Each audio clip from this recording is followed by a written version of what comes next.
Welcome back, everybody.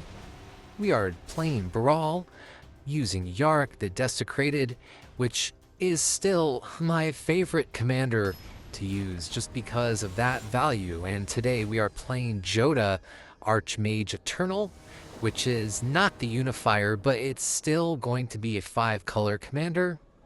Let's look at our opening hand.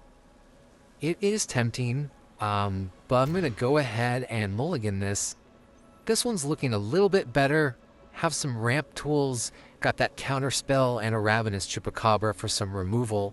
So let's go ahead and keep this so that way we can take a look at that first Surveil card after playing Underground Mortuary.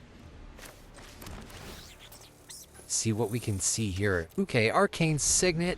We're going to keep that on top so we can go ahead and continue that ramp that we have going on in our main hand here. And just a friendly reminder of what Archmage Eternal is. It's a 5-color commander and it allows you to pay Wooburg for spells instead of their normal mana cost. Alright, let's drop the Shipwreck Marsh, play that Land of War Elves. Doing a quick adjustment there. I always like to do small to big. It's always an easy way to get organized online here. Cracking a Prismatic Vista. Looks like he's getting his colors situated and also ramping with an Ornithopter of Paradise. Alright, here, let's go ahead and cultivate. I think I'm going to get another green and a black source, just so that way we can have the chance to play and hard cast that Ravenous Chupacabra. I'm keeping the Kami of the Groves so I can channel it and get more forests here instead of maybe playing it that turn and getting the Besiju out. Oof. Okay, so that's a cool piece for him because it's kind of his way of telling me to, hey, I see that you're ramping a bit faster than me, slow down. But yeah, we'll go ahead and go as slow as we can to match that Defense of the Heart, play Arcane Signet, and let's channel the Kami to get that extra 2 forests in hand. So now we have 6-7 mana on board, which is nice to see us have some options here. But Death of that Defense of the Heart is kind of holding me back a bit. But I have the Besiju in hand to take care of that.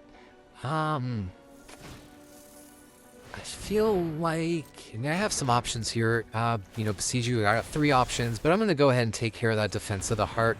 I don't like it kind of sitting there as like a nuclear button for him where if I go a little bit faster than he likes, he can grab, any 2 creatures from his deck to have an answer for that. But that way, you get rid of that enchantment and he just gets to pick a non-basic land or a land with a basic land type.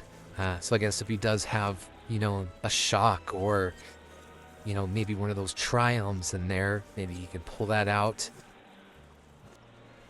Looks like he's thinking a bit. Alright, yeah, he got a Hollowed Fountain. Ooh, I love Mythweaver Pock, I think that's how you would say it. I love the fact that he just duplicates lands. That's definitely an arena-only card, but it's still super fun. Okay, so I'm going to hold up that turn because I'm going to see if I can counter something here just in case he maybe has a big explosive turn here, especially with 6 mana. But yeah, I can either counter his commander with the Wash Away, or I can do the full cleave cost to counter whatever spell he's going to throw out there. So let's just take a look. It seems like he's thinking a bit here. He does have 5 cards in hand.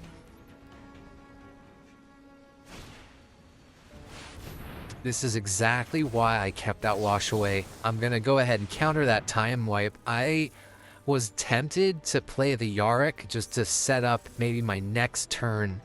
But definitely don't want to lose the Mythweaver or my Land of War Elves.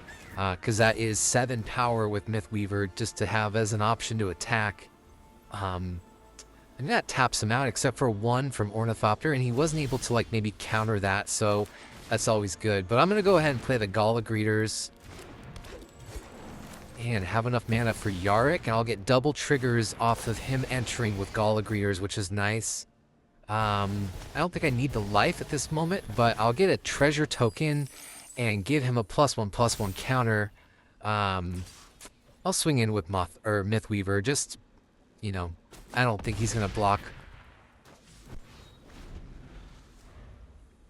All right. I mean, honestly, next turn I can cast the Craterhoof Behemoth, which would be double entering, so it would be giving everything +5/+5 twice. Okay, he's playing Jodah.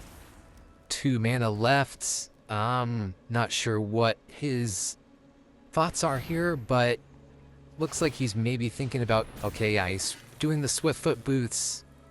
I guess okay. Like, I still can swing with Mythweaver and Yarok. But let's just drop this Craterhoof Behemoth. I mean, this is probably just game unless he has some type of response. Looks like he doesn't. So let's just go ahead and take care of these 2 Gala Greeters triggers.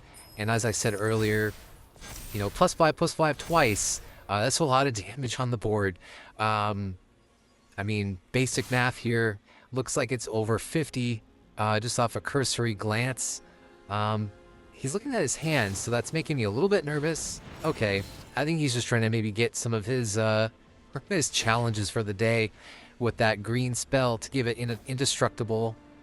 Okay, let's just grab damage and get this swung in here. Yeah, so that's game. Nice and quick. Nice and quick.